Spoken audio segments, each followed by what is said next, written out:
अस्सलाम वालेकुम dear student. तो आज हम चैप्टर 7 का लेक्चर एक और रिकॉर्ड करेंगे और आज हमारा टॉपिक होगा पोटेंशियल एनर्जी। Potential energy. तो जैसे पिछले लेक्चर में हमने काइनेटिक एनर्जी डिस्कस की थी, तो आज हम डिस्कस करेंगे पोटेंशियल एनर्जी। पोटेंशियल एनर्जी क्या है? तो हम कहते हैं energy possessed by body due to its position. तो डेफिनेशन है the energy possessed by a body by virtue of its position is called potential energy। अब जो हम बात करते हैं ना by virtue of its position, इसका मतलब होता है कि हमारी बॉडी कौन सी फील्ड में पड़ी हुई है। जैसे हमें पता है कि अगर हम किसी भी बॉडी को अगेंस्ट एनी फोर्स मूव करवाएंगे तो वो एनर्जी उसमें स्टोर हो जाएगी। यानी हम ऐसे भी कह सकते हैं the work done against any conservative force, the work done against any conservative force is stored in a body in form of potential energy।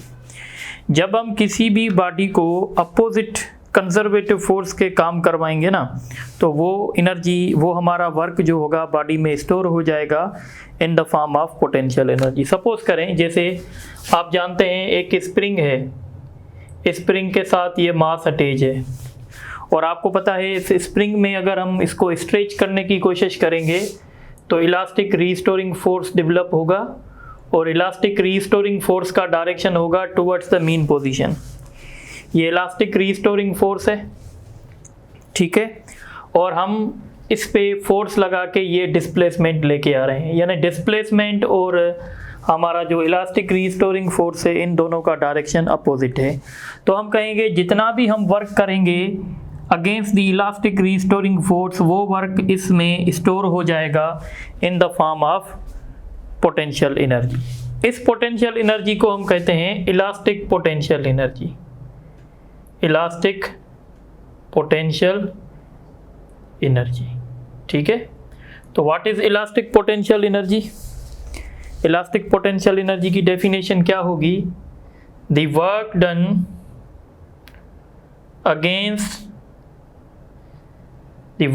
Against the elastic restoring force is stored in body in form of elastic potential energy। इसका formula हम chapter number 8 में discuss करेंगे। उसके बाद हमारे पास दूसरा form होता है जो आज के हम इस लेक्चर में भी डिस्कस करेंगे, इसको कहते हैं gravitational potential energy. What is gravitational potential energy? थोड़ा सा समझ लें। सपोज करें ये हमारा अर्थ है, ये अर्थ का सरफेस है, इस सरफेस ऑफ अर्थ पे एक बॉडी पड़ी हुई है। अगर मैं इस बॉडी को विदाउट एक्सेलरेशन ऊपर लेके जा रहा हूँ तो इसका मतलब है मैं ग्रेविटेशनल फोर्स के अगेंस्ट काम कर रहा हूँ। यानी ग्रेविटेशनल फोर्स जो है वो mg है और उसका डायरेक्शन नीचे होगा, पर मैं इस बॉडी को ऊपर लेके जा रहा हूँ।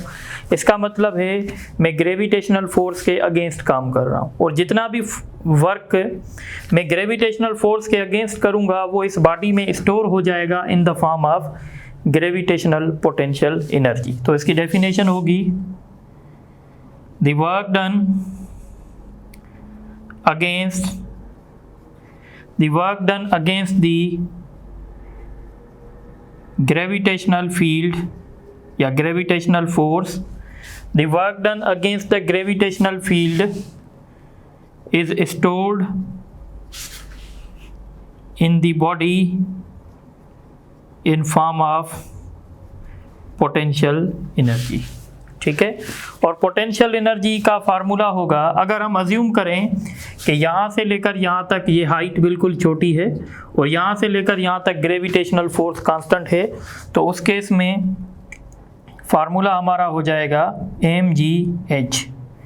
अब एक बात याद रखिएगा, अगर ग्रेविटेशनल फोर्स पॉजिटिव वर्क करेगा इसका मतलब होगा पोटेंशियल एनर्जी कम होगी, अगर ग्रेविटेशनल फोर्स नेगेटिव वर्क करेगा इसका मतलब होगा पोटेंशियल एनर्जी ज़्यादा। देखें अगर आप इस पॉइंट को देखें, पॉइंट नंबर 2, पॉइंट नंबर 1, ठीक है, अगर मैं आपसे पूछूं पॉइंट नंबर 1 से अगर बॉडी पॉइंट नंबर 2 पे जाएगी तो उसकी ग्रेविटेशनल पोटेंशियल एनर्जी इंक्रीज होगी या डिक्रीज होगी? तो उसकी ग्रेविटेशनल पोटेंशियल एनर्जी इंक्रीज होगी, क्योंकि जब हम 1 से 2 जाएंगे तो body against the gravitational field move करेगी।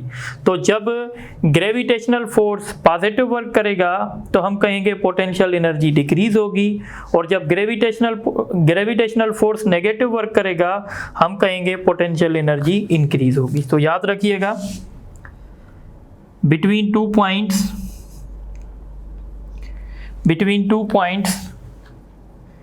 the potential energy will be increase if gravitational force performs negative work। जैसे 1 से 2 तक थे, इस तरीके से हम कहेंगे between 2 points the potential energy will be decreased if gravitational force performs positive work। यानी अगर बॉडी 1 से 2 जाएगी तो ग्रेविटेशनल फोर्स नेगेटिव वर्क करेगा, तो हम कहेंगे 1 से जब हम 2 तक बॉडी को ले जाएंगे तो पोटेंशियल एनर्जी इंक्रीज होगी, पर जब बॉडी 2 से 1 आएगी तो हम कहेंगे पोटेंशियल एनर्जी बॉडी की डिक्रीज होगी, क्योंकि ग्रेविटेशनल फोर्स पॉजिटिव वर्क करेगा। और याद रखिएगा, ये जो डेफिनेशन हम बता रहे हैं इसमें हमारी बॉडी एक्सेलरेट नहीं होगी, यानी विदाउट एक्सेलरेशन हम उस बॉडी को ले जाएंगे। तो अब हम आगे चलेंगे और इसी के साथ अब हम डिस्कस करेंगे। अच्छा, तीसरा भी इसका टाइप होता है, पर वो इंशाल्लाह हम इंटर में डिस्कस करेंगे। उसको कहते हैं इलेक्ट्रिक पोटेंशियल एनर्जी। डेफिनेशन में लिख लेता हूँ, electric potential energy. What is electric potential energy? तो हम कहते हैं the work done against electric field, the work done against electric field is stored in form of electric potential energy। जैसे आपको पता है कैपेसिटर है, कैपेसिटर में एक एनर्जी स्टोर होती है, और उस कैपेसिटर में जो एनर्जी स्टोर होती है वो इलेक्ट्रिक फील्ड के फॉर्म में होती है। बहरहाल इसको हम इंटर में डिस्कस करेंगे। अभी हमारा टॉपिक होगा absolute potential energy. What is absolute potential energy? तो अब थोड़ा सा समझ लें, एब्सोल्यूट पोटेंशियल एनर्जी क्या है। तो हम कहते हैं कि जब हम किसी भी बॉडी को, सपोज अगर एब्सोल्यूट पोटेंशियल एनर्जी में सरफेस ऑफ अर्थ पे फाइंड करना चाहता हूँ, तो एब्सोल्यूट पोटेंशियल एनर्जी जब भी हम डिसाइड करेंगे ना, तो हम वो पॉइंट अज्यूम करेंगे, वो रेफरेंस पॉइंट अज्यूम करेंगे जहाँ पे ग्रेविटेशनल फील्ड ज़ीरो होती है। और आपको पता है वो पॉइंट सेंटर ऑफ अर्थ से कितना दूर होगी जहाँ पे ग्रेविटेशनल फील्ड ज़ीरो होगी? तो ग्रेविटेशनल फील्ड जो है ज़ीरो होगी जब आपका डिस्टेंस इनफाइनाइट होगा। तो पहले तो ये बात लिखने की ज़रूरत है, the gravitational field will be zero at a point which is very far from the center of earth। Means हम कह सकते हैं कि r is equal to infinity। The gravitational field will be zero at a point which is very far from the center of earth, means r is equal to infinity। जब r is equal to infinity होगा तो वहाँ पे gravitational field zero होगी। अब हम इस point पे इस पॉइंट पे हमारी एक बॉडी पड़ी हुई है सरफेस ऑफ अर्थ पे, और यहाँ पे हम इस बॉडी की एब्सोल्यूट पोटेंशियल एनर्जी बताना चाहते हैं। तो हम क्या करेंगे, हम इस बॉडी को वर्क करवाएंगे और हम इसको यहाँ से उठाकर इन्फिनिटी पे लेके जाएंगे। जितना भी हम वर्क करेंगे वो कहलाएगा इसका एब्सोल्यूट पोटेंशियल एनर्जी। सो एब्सोल्यूट पोटेंशियल एनर्जी की डेफिनेशन क्या होगी, the work done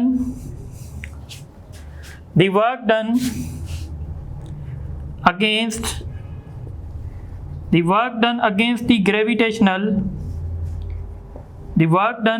the gravitational force या gravitational field to move a body from current point to a point where the gravitational field is zero। ठीक है, the work done against the gravitational field to move a body from current point मतलब जिस point पे आप लोग absolute potential energy find करना चाहते हैं, और या इसको मैं ऐसे लिख सकता हूं, ठीक है, the work done against the gravitational field to move a body from current point to very far from the center, या इसको ऐसे लिख सकते हैं to a infinite distance from the center of earth, और ब्रैकेट में हम लिखेंगे where the gravitational field is zero। ठीक है, तो किसी भी पॉइंट पे जब आप एब्सोल्यूट पोटेंशियल एनर्जी बताएंगे, सपोज अगर मैं यहाँ पे बताना चाहता हूँ, तो यहाँ पे जब मैं बताना चाहता हूँ एब्सोल्यूट पोटेंशियल एनर्जी, तो मैं क्या कहूँगा, सपोज इस पॉइंट का नाम P है, तो मैं लिखूँगा work done against the gravitational field to move a body from current point. अब करंट पॉइंट पे क्या आएगा, point P, to the infinite distance from the centre of earth, यानी पॉइंट P से मैंने बॉडी उठाई और इसको ऊपर ले जाऊँगा और इसको इनफाइनाइट डिस्टेंस तक ले जाऊँगा जहाँ पे अर्थ की ग्रेविटेशनल फील्ड ज़ीरो होती है। तो एब्सोल्यूट पोटेंशियल एनर्जी का फार्मूला है, याद रखिएगा, इसका फार्मूला होता है Gmm/r, where r is the distance from centre of earth. ठीक है, अगर आप सरफेस पे फाइंड करना चाहते हैं absolute potential energy at the surface of अर्थ, तो सरफेस ऑफ अर्थ पे आपको क्या करना पड़ेगा, जो आपने आर रखा है आप इसको आर ई कर देंगे, क्योंकि अगर हम एम ई लिख लें, अगर हम बात करें सेंटर से लेकर सरफेस तक डिस्टेंस कितना होता है तो आर ई होता है। तो ये फार्मूला है एब्सोल्यूट पोटेंशियल एनर्जी फाइंड करने का एट द सरफेस ऑफ अर्थ। अच्छा, आपका क्वेश्चन होगा कि यहाँ पे हम नेगेटिव की साइन क्यों दे रहे हैं, तो नेगेटिव की साइन इसलिए आ रही है क्योंकि ग्रेविटेशनल फोर्स जो है वो आपका अट्रैक्टिव होता है। सो एब्सोल्यूट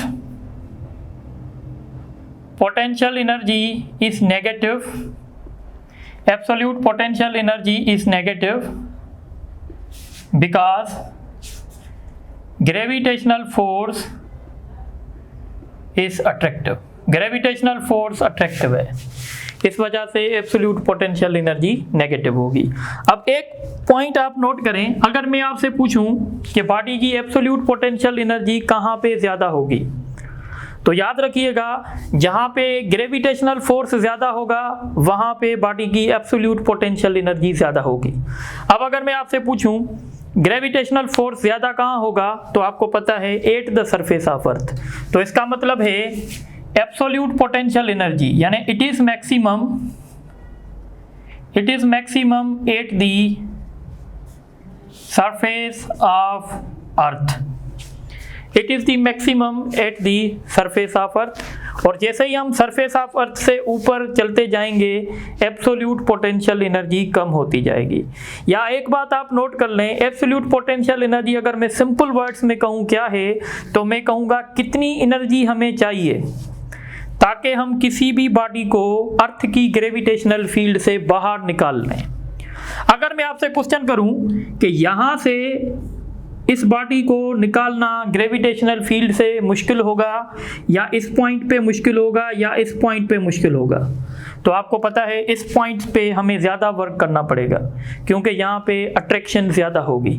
तो इसका मतलब है एब्सोल्यूट पोटेंशियल एनर्जी बेसिकली उस खर्चे का नाम है जो खर्चा हम करेंगे किसी भी बॉडी पे ताकि हम उसको निकाल सकें। कहाँ से? अर्थ की ग्रेविटेशनल फील्ड से। तो यहाँ से बॉडी को निकालना मुश्किल, यहाँ से थोड़ा सा आसान, यहाँ से थोड़ा सा और आसान होगा। तो जैसे हम अबोव द सरफेस ऑफ अर्थ चलते जाएंगे तो हमारे लिए आसान होता जाएगा कि हम थोड़ी सी एनर्जी का कंज्यूम करके और हम उसको अर्थ की ग्रेविटेशनल फील्ड से निकाल दें। अच्छा, एक उसूल है, अगर आप किसी भी बॉडी को, ये हमने चैप्टर नंबर 6 में भी डिस्कस किया था कि अगर हम किसी भी बॉडी को अर्थ की ग्रेविटेशनल फील्ड से निकालना चाहते हैं तो हम उसको उतनी काइनेटिक एनर्जी देंगे जितनी उसकी एब्सोल्यूट पोटेंशियल एनर्जी होगी। तो याद रखिएगा, in order to escape the body, in order to escape the body from the Earth's gravitational field, ठीक है, in order to escape the body from the Earth's gravitational field, its kinetic energy must be equal to its absolute potential energy. अगर हम उसको इतनी kinetic energy देंगे जितनी उसकी absolute potential energy होगी तो वो बॉडी अर्थ की ग्रेविटेशनल फील्ड से निकल जाएगी। ठीक है, अब एक क्वेश्चन और याद रखें, आपसे पूछ सकते हैं कि इन दो पॉइंट्स पे पोटेंशियल एनर्जी का डिफरेंस क्या है। तो पोटेंशियल एनर्जी का डिफरेंस कैसे फाइंड करेंगे, ये फार्मूला भी लिख लें, difference of potential energy between two points. तो जैसे मैंने आपको पहले बताया डिफरेंस हम कैसे निकालेंगे, तो डिफरेंस होगा वर्क डन। तो वर्क हम निकालेंगे, वर्क डन अगर यानी हम निकालेंगे work done from A to B तो हमें पोटेंशियल एनर्जी का डिफरेंस मिल जाएगा। ठीक है, तो ये फार्मूला भी हम यूज़ करेंगे तो आप देखेंगे। तो इस तरीके से हम ये यूज़ कर सकते हैं, या हम इसको ऐसे भी लिख सकते हैं। सपोज अगर हम ए से बी तो हम लिखेंगे what is absolute potential energy at point B और minus absolute potential energy at point A. तो यहाँ से भी हम फाइंड कर सकते हैं। तो ये भी हम इंशाल्लाह न्यूमेरिकल्स में यूज़ करेंगे। आप इसको नोट करें तो फिर आगे चलते हैं।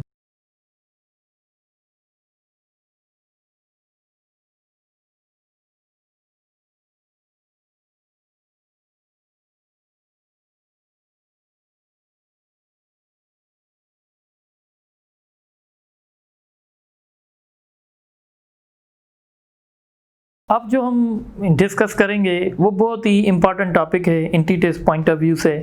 और ये टॉपिक ऐसा है कि मैं पूरा लेक्चर आपको दे जाऊंगा फिर भी आप कंफ्यूज हो सकते हैं। तो बहरहाल आप इस लेक्चर को अच्छे तरीके से देख लें।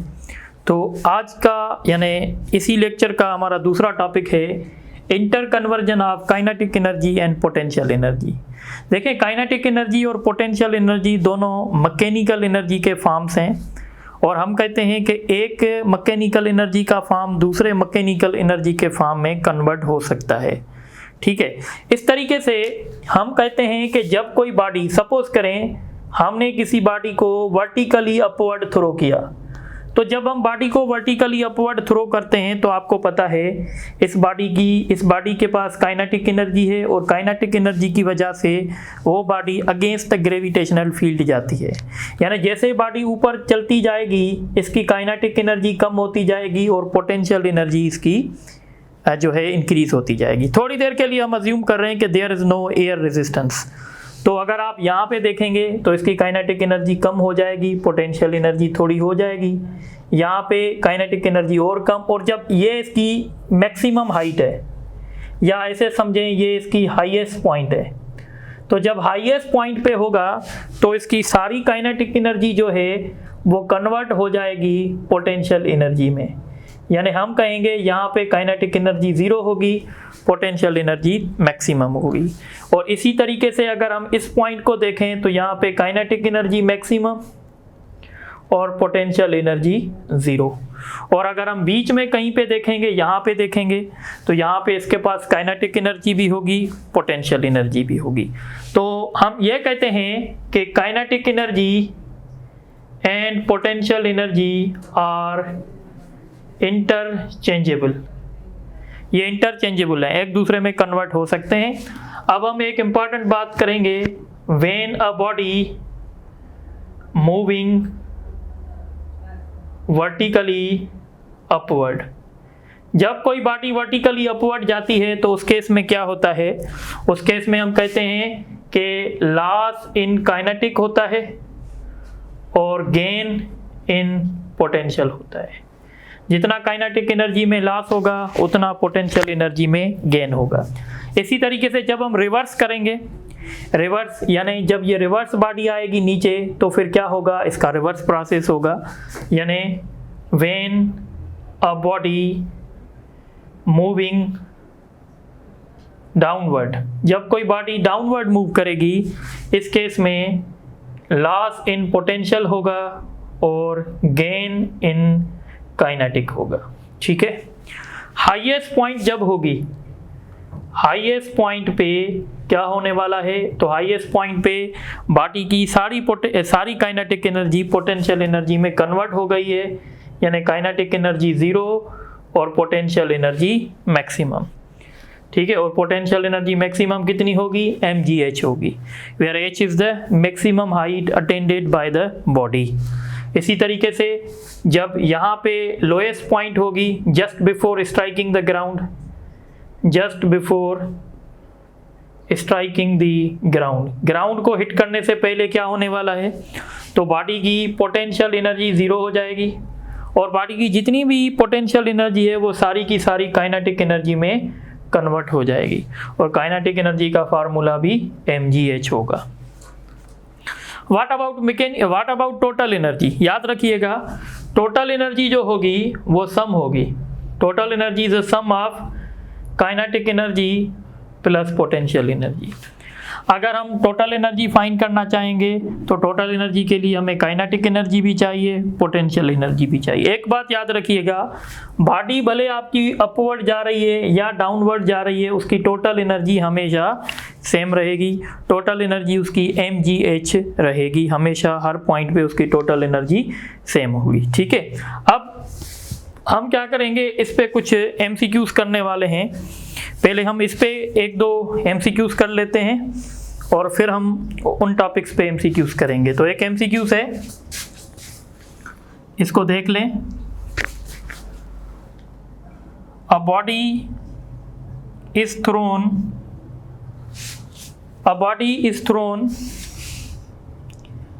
vertically upward and reaches to a point, reaches to a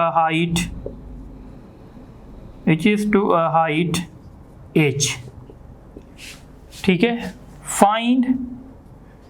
find the point where it loses, where its kinetic energy becomes 1/3। ठीक है। ऑप्शन है h/3, h/6, h/4, h/9। अब ये थोड़ा सा समझने का क्वेश्चन है। A body is thrown vertically upward and reaches a height h। अगर हम किसी बॉडी को थ्रो कर रहे हैं तो वो हाइट h पे पहुंच रही है। Find the point where its kinetic energy becomes 1/3। जैसे ही बॉडी ऊपर जाएगी यहाँ पे इस बॉडी की काइनेटिक एनर्जी कितनी होगी, जो यहाँ पे पोटेंशियल एनर्जी होगी, और यहाँ पे पोटेंशियल एनर्जी कितनी होगी, यहाँ पे पोटेंशियल एनर्जी तो mgh होगी। इसका मतलब है यहाँ पे काइनेटिक एनर्जी mgh होगी। अब जैसे ही बॉडी ऊपर जाएगी उसकी काइनेटिक एनर्जी कम होती जाएगी। यानी अब हम क्या करेंगे, अब हम करेंगे कि भाई लॉस इन काइनेटिक एनर्जी में जो लॉस होगा वो गेन इन पोटेंशियल एनर्जी होगा। तो काइनेटिक एनर्जी में कितना लॉस आए, 1/3 ऑफ इनिशियल, और इनिशियल इसकी काइनेटिक एनर्जी कितनी है, इनिशियल इसकी काइनेटिक एनर्जी है mgh, और गेन इन पोटेंशियल लाजमी है वो किसी इस पॉइंट पे होगा, और इस पॉइंट को हम तस्वर कर लेते हैं कि ये x है, तो यहाँ पे इसकी पोटेंशियल एनर्जी होगी mgx। तो mg से कैंसिल हो जाएगा, तो h = h/3। ये पास्ट पेपर में क्वेश्चन आया है, तो इसका ऑप्शन जो है ए होगा। इसी तरीके से हम एक दूसरा क्वेश्चन करते हैं।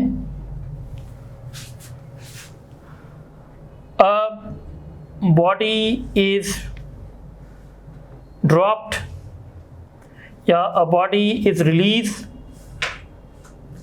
From a height h. Find the point from the ground. Find the point from the ground where its kinetic energy and potential energy becomes equal. ठीक है, और इसके ऑप्शंस हैं 2/3h, 1/2h, 1/4h और 1/6h। अब इस क्वेश्चन को समझें। A body is released from a height h. Find the point from the ground where its kinetic energy, या इसको हम ऐसे करते हैं, थोड़ा सा इसको इंटरेस्टिंग कर देते हैं।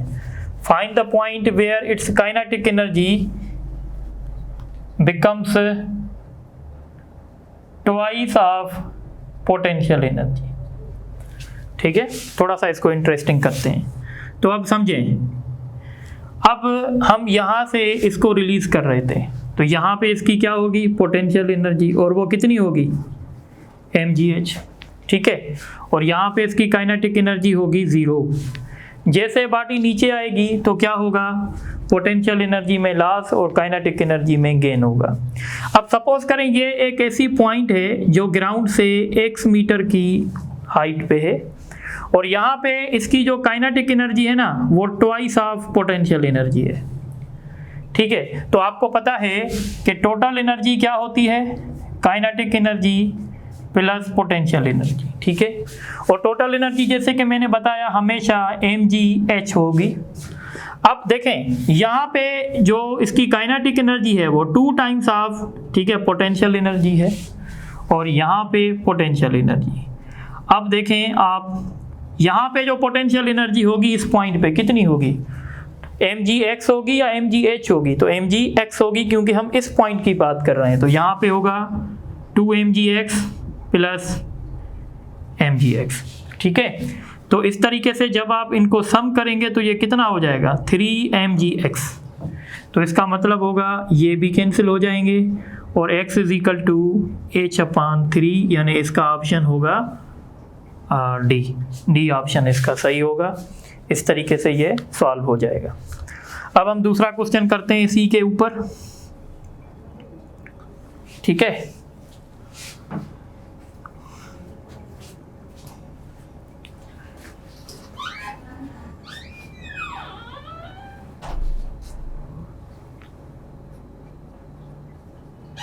A stone is thrown vertically upward and can reach to a height 10 meter. Find the speed. Find the speed of stone when it is just 2 meter above the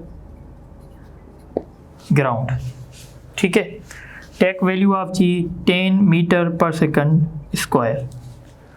अब ये थोड़ा सा क्वेश्चन ट्रिकी है। A stone is thrown vertically upward and can reach to the height 100 metre. एक stone को हम throw कर रहे हैं और वो कितनी हाइट अटेन कर रहा है, 10 मीटर। ठीक है, यहाँ तक, यानी यहाँ पे इसकी पोटेंशियल एनर्जी होगी mgh और काइनेटिक एनर्जी इसकी होगी 0। पर अब कह रहा है कि जब ये 2 मीटर हाइट पे होगा, यानी जब ये 2 मीटर हाइट पे होगा तो बताओ इसकी वेलोसिटी जो है वो कितनी होगी। तो हमें यहाँ पे फाइंड करना है 2 पे। ठीक है, तो अब हम क्या करेंगे, आपको पता है basic principle, total energy is equal to kinetic energy plus potential energy. अब देखें, टोटल एनर्जी तो हमेशा हम क्या लिखेंगे, mgh, और काइनेटिक एनर्जी को अब हम क्या लिखेंगे, 1/2 mv², क्योंकि हमें वेलोसिटी फाइंड करनी है। और पोटेंशियल एनर्जी इस पॉइंट पे हम लिखेंगे mgx। ये मास ये मास ये मास कैंसिल, g का वैल्यू 10 है, हाइट भी 10 है, 1/2 v², g का वैल्यू 10 है और ये हाइट 2 है। तो इस तरीके से जब हम इसको सॉल्व करेंगे तो ये हो जाएगा 100, ये हो जाएगा 1/2 v² और ये प्लस का 20 होगा। ये 20 वहाँ जाके करेगा माइनस। ठीक है, तो ये हो जाएगा 1/2 v², ये होगा 80, 1/2 v², यानी v² बराबर होगा रेडिकल 160, और 160 का रेडिकल निकलेगा 12.9 सपोज करें, तो ये इसका रिजल्ट होगा 13.8 मीटर पर सेकंड, 14.5, 11.3 या 12.9। तो इसका राइट ऑप्शन ये होगा। अब हम कुछ MCQs करेंगे जो हमने शुरुआत में टॉपिक डिस्कस किए थे। तो एक MCQs है, अ बॉडी, या ऐसे लिखें, एन एलिवेटर इज मूविंग, ऐसे लिखें, 1000 Newton elevator is moving from a point 3 meter to a point 5 meter above the ground. Above the ground, find the change in potential energy। एक question हम ये करेंगे, और दूसरा क्वेश्चन हमारे पास है,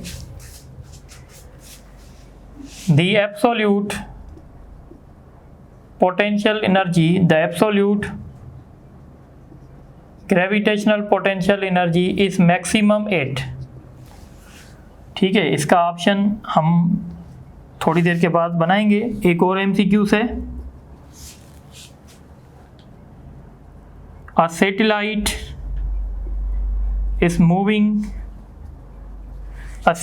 is moving from orbit 2RE to 3RE, find the work done। ठीक है, अब सबसे पहले हम इस क्वेश्चन को देखते हैं। इसके ऑप्शंस भी मैं बना लेता हूँ। एक ऑप्शन इसका रख लें 6000 जूल, दूसरा रख लें 3000 जूल, एक रख लें 5000 जूल और एक रख लें 2000 जूल। तो मैंने बताया था चेंज इन पोटेंशियल एनर्जी कैसे फाइंड करेंगे, तो वो होगा mgHf माइनस mghi। ये आप देख रहे हैं कॉमन है। ठीक है, या इसका वैल्यू भले रख लें 1000, HF कितना है 5000 और HI कितना है 3, तो ये होगा 5000 माइनस 3000, तो ये होगा 2000 जूल। इसका ऑप्शन डी होगा। अब हम आते हैं इस क्वेश्चन पे। The absolute gravitational potential energy is maximum at, option A at the centre of earth, option B at the surface of earth, option C above the surface of earth, option D below the surface of earth।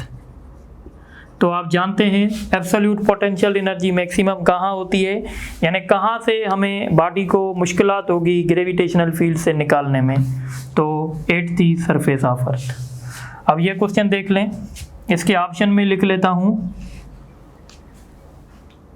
Ji R upon 3, 2/3 G R, 5/3 G are,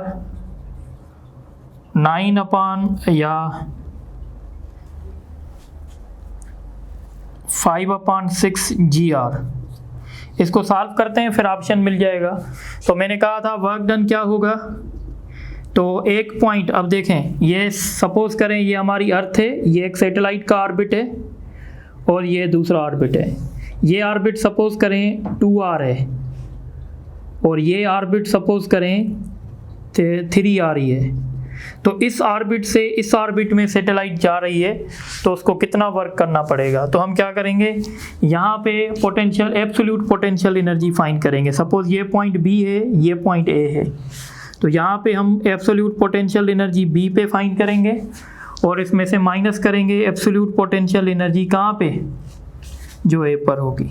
ठीक है, सो अब हम यहाँ पे क्या करेंगे, आपको पता है एब्सोल्यूट पोटेंशियल एनर्जी का फार्मूला -G MEM अपान, अब R कितना है, सेंटर से कितना डिस्टेंस है 2RE, तो हम 2RE रखेंगे और यहाँ पे हम कितना रखेंगे, अच्छा ये फाइनल पॉइंट इसकी 3 है और शुरुआत वाली पॉइंट इसकी क्या थी, शुरुआत वाली पॉइंट इसकी जो है वो 2RE है। ठीक है, जब ऑर्बिट कहेंगे ना, ऑर्बिट का मतलब होगा सेंटर से डिस्टेंस। ठीक है, तो अब आप देखें इसका LCM होगा 6RE, या 2 यहाँ मल्टीप्लाई करेगा GMEM और ये माइनस इंटू माइनस प्लस होगा, 3 मल्टीप्लाई करेगा। ठीक है, अब इस तरीके से इसका जो ऑप्शन होगा, एक ऑप्शन और बना लेते हैं 1/6 GRE। ठीक है, तो अब आप देखें इसका ऑप्शन होगा GMEM अपान 6RE, पर आप देख रहे हैं ऐसा तो कोई ऑप्शन ही नहीं है। अब आप क्या करेंगे, RE डिवाइड और RE मल्टीप्लाई करके देखें। आपको पता है G, यहाँ पे एक और भी फैक्टर आएगा, यहाँ पे M भी लगा दें। ठीक है, अब आप देख रहे हैं कि यहाँ पे अगर मैं RE डिवाइड और मल्टीप्लाई कर रहा हूँ तो ये वाला फैक्टर कैपिटल GME और ये RE स्क्वायर, ये मिलके G बनाएंगे ना, तो ये हो जाएगा 1/6, ये पूरा G हो गया, ये M, तो MGRE, इसका ये राइट ऑप्शन होगा। तो इस तरीके से इसका राइट ऑप्शन होगा E होगा। तो आज के लेक्चर में इतना ही है, इंशाल्लाह बाकी का नेक्स्ट क्लास में डिस्कस करेंगे। Thank you very much.